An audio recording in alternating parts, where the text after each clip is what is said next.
xildhibaanada golaha guurtida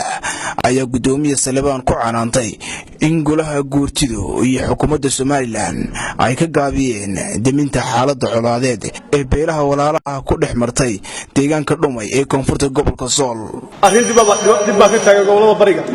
dib aan la qarin karin baa ka taagan oo waliba la haakraday oo waajibkeeda aan laga soo bixin haday xukuumad tahay iyo haday shacab tahay iyo haday culimo tahay meesha dhibaatada ka dhacday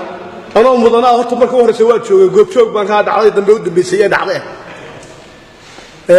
rag badan oo xogayada tahay iyo golaha haday tahay wala soo xiriiraan meesha daweeyadu waxa ay waan sheegaa haddana waan ka hadlayaa hadii alla idin awal waxa ay ahayd iyadoo Itoobiya ay soo galin oo Puntland ay soo galin oo meesha lagu dagaalamay Soomaaliland ay ahayd waxay u baahan tahay ciidan bay ahayd in la keeno oo baa ku soo diray waliba tan media istaagnaan telefoon oo ku soo hadalay arintaasi way soo weydaan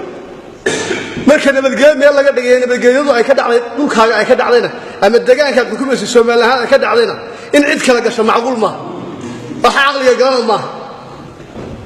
haddii hore loo galay oo marba la galo ma saddex la galay dambaysada iyo horeysada waxa Soomaaliland way arinteeda iyo halkeed oo sidaan u arkay kulli arinta waxa laga qaban waayay hadalkan in la dado ma fiicna waxa way xaqiiqada oo laga sheegay arinta haddii meel lagu galgashay guurta marka dambe loo dirana de wax soconaya ma oo mid laga baxbaan lahayn والجود مدق دق هذا تفكر بحيا أو الجود مدق دق هذا سوقر على مغلى ويارن تاس مركي اللي منا عرفت هذا سكلا ودع عليه أنا وحنا الله قبلك الصل كوفرتيسة دبعت هذا كتاجن صاب نقول أنا ينق وهذا يعني عين واي حدين ماشي عيدا كانوا تشوقي عيدا كانوا كتللي ماشي أجمع قال عيدا بوه واحد جارا واحد برش ما قال عفان ما قال هاي oo adeega ka dhabba ka baaqadnay waxa gaaray ciidan military yahay oo joogay oo xare ku lahaa anigu waxaan leeyahay haday xukuumad tahay iyo haday shacab tahay iyo haday culimo tahay arinta waxaan ku leeyahay iyo haday golayaal tahay hadii wax laga qabanayo waxa laga qabto haddana gacan siyaasadeed ku jirto degmooyinka waa la soo dhaafaya gobolka Sooba faraha ka baxaya xukuumaddu waa ogaatay arintaas waa la kala qaadanaya wallahi cadin oo way Puntland ku jirto gacan ku haysata oo siyaasadda xamada ku jirta oo waxa weeye xisaab badan meesha soo galay inakuna waxaanu hadlayna garan waayay arrinta ugu hadlaynaa gobolka Sool dadka kaga baxaya waayo markii nabadgelyada gobolka shiraag ceelaf weyn la galayay waxa culimada Soomaaliland dhaba baxday culimada gobolka Sool looma diin ceelaf weyn Salebaan Maxamuud Aadan gudoomiyaha golaha guurtida Soomaaliland oo muuqday inuu ka cadhooday hadalka xildhibaankaasi ayaa ku jawaabay haddii cid kala gashay oo ay guul ka keenaysan raalaan ku jigjiga ma ilaahu ma badweyn loola kaco baday cidii xal keenaysa raalaan ku waanaynu ku sugaynaa wafdiyadina waa doctor waa maqay kali waa dawladda waa maqan labada dhinac kalena waa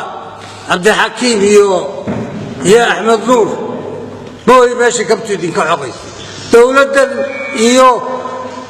kolaan kala haray iyo baarlamaanka kala haray anigu ma garan maalin walba waa wada socdaan hada u gooyay maalin walba waa wada socdaan saddex jeer laga gaaray go'aan hadaynu demin kar weyno de qabaa'ilkii ay laga adkaadeen ahlan wa sahlan aan kordhino oo iscanaanano waan qaadanay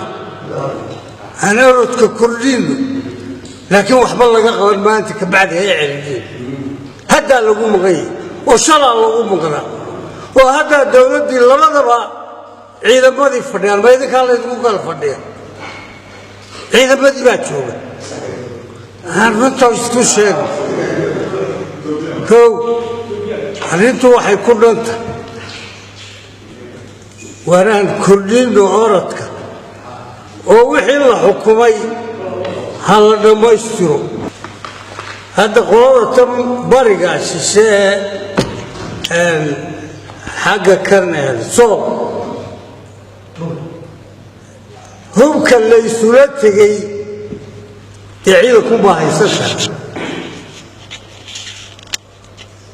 afartaneeyo qoraa laysula yimi oo baabuur saaran maaha kuwa tagta lagu sito maalin walba meel kale ka faruuraya tanaa loogu tegaya dhoobaa loogu tegaya saacdeel baa la tegaya halkaa la tegaya dee xaggaana way jiraan etoobiya isla gelaya markay doonanteenna isula soo dhaadhacaya laakiin waa lala joogaa mar walba markaa waxay ila tahay waraan